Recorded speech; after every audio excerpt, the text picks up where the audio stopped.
बिस्मिल्लाहिर्रहमानिर्रहीम। अस्सलाम वालेकुम नाजरीन, मैं हूं कामरान खान और आप देख रहे हैं MZS यूट्यूब चैनल। आज मैं आपके लिए एक बड़ी खबर लाया हूं। बड़ी खबर है रिंग रोड रावलपिंडी के हवाले से। बहुत बड़ी खबर अब तक की कि एक ऐसी खबर है जिसने जो फैक्ट फाइंडिंग कमेटी की रिपोर्ट थी या वजीर आजम पाकिस्तान की इंक्वायरी थी उसे भी बेसलेस कर दिया है। और अब क्या होगा इसको हमने देखना है।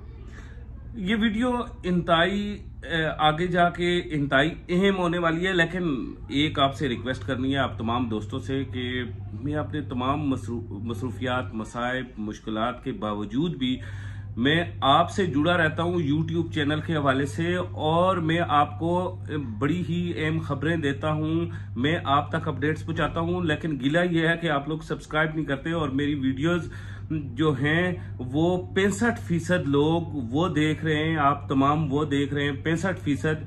बराए मेहरबानी आप जिन्होंने सब्सक्राइब नहीं किया हुआ, तो मैं चाहता हूं कि आज आप ज्यादा से ज्यादा सब्सक्राइब करें, ये मेरी रिक्वेस्ट है आपसे। और प्लीज सबसे पहले सब्सक्राइब कर लें, फिर आगे चलते हैं। आज का जो बड़ा अमर हुआ है वो ये है रिंग रोड रावलपिंडी के हवाले से है। और जो फैक्ट फाइंडिंग कमेटी की रिपोर्ट थी उसे वजीर आजम पाकिस्तान इमरान खान ने भेजना था नैब, लेकिन वो नहीं भेज सके।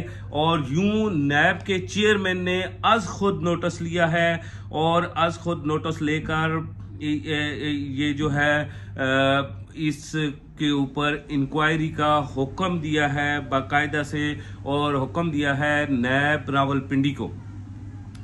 आइए इसकी तफसीलात जानते हैं। तफसीलात कुछ इस तरह हैं कि ये 17 मई आज की खबर है, 17 मई की खबर है। और खबर यह है कि कौमी एहतसाब ब्यूरो के चेयरमैन जस्टिस जावेद इकबाल ने रिंग रोड रावलपिंडी मनसूबा में मुबैना तौर पर अरबों रुपए की बदइनवानी, बेज़ाब्तियों और गैर कानूनी लैंड एक्विजिशन का नोटिस लेते हुए नैब रावलपिंडी को तहकीकात का हुक्म देते हुए हदायत की है कि रिंग रोड रावलपिंडी मनसूबा की तहकीकात बिला इम्तियाज मेरिट और शफाफ अंदाज में कानून के मुताबिक की जाएं, जिससे मज़कूरा मनसूबा के तमाम पहलुओं को मद्देनजर रखते हुए जिम्मेदारान का तयन किया जाए ताकि उनको कानून के मुताबिक इंसाफ के कटहरे में ला कर खड़ा किया जाए। चेयरमैन नैब ने कहा कि नैब का ईमान करप्शन फ्री पाकिस्तान है। नैब एहतसाब सब के लिए की पॉलिसी पर सख्ती से कायम है। उन्होंने कहा कि नैब के पास बदइनवान अनासर के खिलाफ अरबों रुपए की money laundering, fake bank accounts, आमदन से ज्यादा से इख्तियारात का नाजायज इस्तेमाल करते हुए कौमी खजाने को नुकसान पहुंचाने और गैर कानूनी हाउसिंग सोसाइटियों के जरिए कौम के अरबों रुपए लूटने वालों के खिलाफ ठोस शवाहिद मौजूद हैं। नैब ने गुज़श्ता 3 सालों में बदइनवान अनासर से 490 अरब रुपए, जबकि अपने क़याम से अब तक 790 अरब रुपए बिला वास्ता और बिल वास्ता बरामद किए हैं, जो कि एक रिकॉर्ड कामयाबी है। चेयरमैन नैब ने कहा कि नैब का ताल्लुक किसी पार्टी, ग्रोह और फर्द से नहीं बल्कि सिर्फ और सिर्फ रियासत पाकिस्तान से है। नैब मुल्क और कौम की दौलत लूटने वाले बदइनवान अनासर को कानून के मुताबिक मंतकी इंजाम तक पहुंचाने के लिए पुरअज़म है। ये तो वो प्रेस रिलीज थी जो चेयरमैन नैब के नोटिस के हवाले से थी। थोड़ा सा अभी हमने आगे जाके देखना है कि नैब ने इससे पहले किन किन सोसाइटीज को हाथ डाला और मंतकी इंजाम क्या हुआ। जहां तक हम नैब की बात करते हैं तो या नैब के इस इंक्वायरी, ये जो नोटिस है चेयरमैन नैब ने लिया है, इसकी हम बात करते हैं तो हम नैब से इससे कबल नैब ने क्या किया हम उससे किसी सूरत भी मुतमईन नहीं है।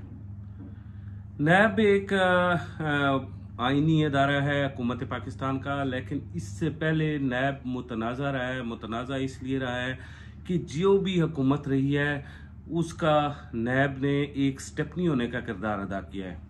अब जो मौजूदा हुकूमत है इसके दौर में नैब ने क्या कुछ किया क्या नहीं किया, आए रोज हम सुनते रहते हैं, बातचीत होती रहती है तमाम लोग रेडियो टेलीविजन के साथ, और अपने मोबाइल के साथ अटैच रहते हैं। यूट्यूब से, फेसबुक से, मुख्तलिफ प्लेटफॉर्म से हमें अपडेट मिलती रहती है। बैरिया के खिलाफ नैब ने बड़े नोटिस लिए, उसके बाद नैब के बड़े नोटिस फिजाइया के खिलाफ आए, बाकी हाउसिंग सोसाइटी के खिलाफ आए, लेकिन वो अपनी ताई एक जगह पे काम करती रही।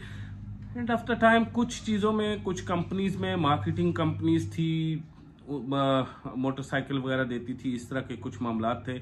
उनमें हमने ये भी देखा कि नैब ने प्ली बार्गेनिंग की, लेकिन प्ली बार्गेनिंग के बावजूद जो असल लोग थे, जिनकी पेमेंट्स थी असल लोगों की, उन तक उनका नुकसान वापस नहीं पहुंचा। अलबत्ता नैब को रकम पहुंच चुकी है।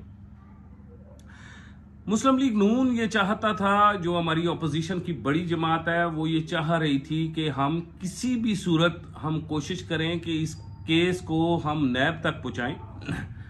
लेकिन हुआ ये कि बदकिस्मती से हम इस केस को नैब तक नहीं पहुंचा सके। और नैब तक ना पहुंचाने की वजह क्या थी? वजह उसकी सिर्फ और सिर्फ ये थी कि मुस्लिम लीग नून इस केस को नैब तक पहुंचाने की कोशिश कर रही थी और आखिर मंथ की अंजाम ये हुआ कि चेयरमैन नैब ने इसका नोटिस तो ले लिया, लेकिन अब यूं लगता है कि रिंग रोड रावलपिंडी लेट हो जाएगा। रिंग रोड रावलपिंडी अब लेट होगा। अब ये जो इंक्वायरियां, केसेस इतने लंबे चले गए हैं कि रिंग रोड रावलपिंडी मुतनाज़ होना शुरू हो गया है। और इस कदर मुतनाज़ होना शुरू हो गया है रिंग रोड रावलपिंडी, ठीक है मैं आ रहा हूं। रिंग रोड रावलपिंडी इस कदर अब मुतनाज़ होना शुरू हो गया है कि अब हम देखेंगे कि कितनी ज्यादा लेंथ है, कितनी बड़ी लेंथ है और कितने लंबे अरसे तक हमें इंतजार करना पड़ेगा, क्योंकि अब ये केस नैब में चला गया है। और नैब में जब ये केस चला गया है तो हमें देखना पड़ेगा कि कितने अरसे के बाद जाके नैब डिसाइड करेगा, केस खत्म होगा और उसके बाद इसका इनॉग्रेशन होगा। So finally ring road Rawalpindi उस पोजीशन पे पहुंच आया है कि जहां से आगे अब इनॉग्रेशन करना या बहुत जल्द इसका दोबारा से शुरुआत होनी, वो उम्मीदें अब आहिस्ता आहिस्ता यख बख्ता होती जा रही हैं, ठंडी होती जा रही हैं वो उम्मीदें। और अब रिंग रोड रावलपिंडी का जो ड्रामा है, इसका धड़म तख्ता होता हुआ नजर आ रहा है। हम आज की जो नैब के चेयरमैन ने नोटिस लिया, इसके मुताबिक नैब के चेयरमैन ये कहते हैं कि हमने 700 अरब रुपए हमने इकट्ठे किए और बदनवान इनासर से, जबकि मौजूदा वक्त में हमने इनमें से 490 अरब रुपए इकट्ठे किए। लेकिन अगर असल हकीकत हम देखें तो वो ये है कि नैब ने बड़े पैमाने पे प्ली बार्गेनिंग्स की और इन प्ली बार्गेनिंग्स में जो असल मुतासरीन है उन्हें नुकसान हुआ। और ये प्ली बार्गेनिंग्स कई सालों के केस के बाद चली। सो यूं लगता है कि यहां से अब सोसाइटीज भी मुतासर होंगी, अब रिंग रोड रावलपिंडी भी मुतासर होगा और अब ये सी पैक का मंसूबा खिटारे में जाता हुआ नजर आता है। लेकिन अभी सिचुएशंस डेवलप हो रही हैं। अगले हफ्ते से 10 दिनों में जो कोरोना की सिचुएशन अब पाकिस्तान में कंट्रोल है, हमें पता चलेगा कि हुकूमत ये केस चलते चलते बिसाइड कोई इफ्तिताह करना चाहती है या फिर जब तक ये केस खत्म होता, जिम्मेदारान का तयन होता और उनकी गिरफ्तारियां होती, उस वक्त तक ये केस नहीं चलेगा।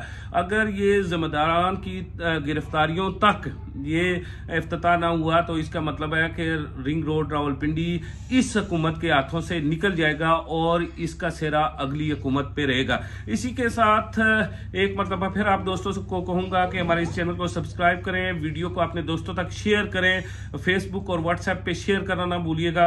और अगर ये वीडियो हमें आपको पसंद आती है तो लाइक भी करें, और अगर आप फीडबैक देना चाहते हैं तो आप कमेंट्स में फीडबैक दें। आप जानते हैं कि आपका जो बेस्ट कमेंट है उस पर मैं वीडियो भी बनाता हूं और आपके कमेंट्स का जवाब भी देता हूं। इसी के साथ मुझे कामरान खान को इजाजत दीजिए।